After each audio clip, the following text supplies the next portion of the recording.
David Licauco may payo kay Dustin Yu patungkol sa mga bashers. Nagpayo ang aktor at tinaguriang pambansang ginoo na si David Licauco sa kanyang malapit na kaibigan na si Dustin Yu matapos itong lumabas sa sikat na reality show na Pinoy Big Brother Celebrity Collab Edition. Halos 3 buwan din ang itinagal ni Dustin sa loob ng bahay ni Kuya, kung saan nakasama niya ang kanyang kaduo na si Bianca De Vera. Bilang isa sa mga celebrity housemates, nagpakita si Dustin ng kanyang tunay na ugali sa loob ng bahay, kaya naman hindi rin naiwasan ang ilang negatibong komento mula sa netizens paglabas niya. Si Dustin at Bianca ang huling natanggal sa kompetisyon bago napili ang opisyal na Big 4 Nanogram season na ito. At gaya ng inaasahan sa mga palabas na may malaking exposure sa publiko, naging laman sila ng usap-usapan sa social media, positibo man o negatibo. Dahil dito, minabuti ni David na magbigay ng payo sa kanyang matalik na kaibigan.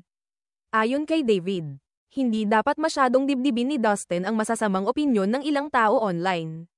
Mahalaga raw na panatilihin ang focus sa sarili, lalo na't wala namang ginagawang masama si Dustin.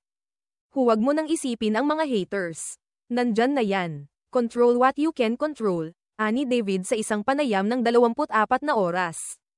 Ipinaliwanag pa ni David na bahagi na ng buhay ng isang personalidad sa showbiz ang makatanggap ng kritisismo.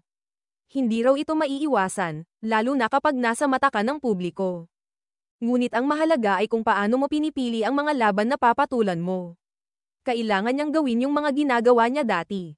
Kung sino siya, nagbigay rin siya ng paalala na dapat kontrolin ni Dustin ang mga bagay na kaya niyang kontrolin, tulad ng kanyang reaksyon at desisyon. Aniya, hindi mo kailangang patunayan ang sarili mo sa lahat ng tao, basta't alam mong tama ang iyong ginagawa.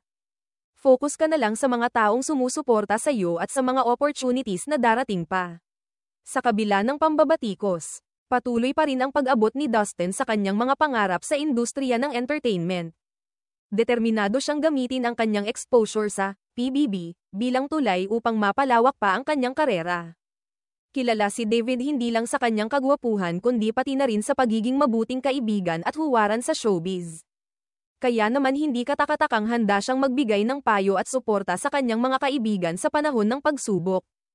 Ang kanyang mga salita ay hindi lang para kay Dustin kundi para rin sa iba pang kabataan at artista na dumaraan sa parehong karanasan, na sa kabila ng ingay at inggit ng iba.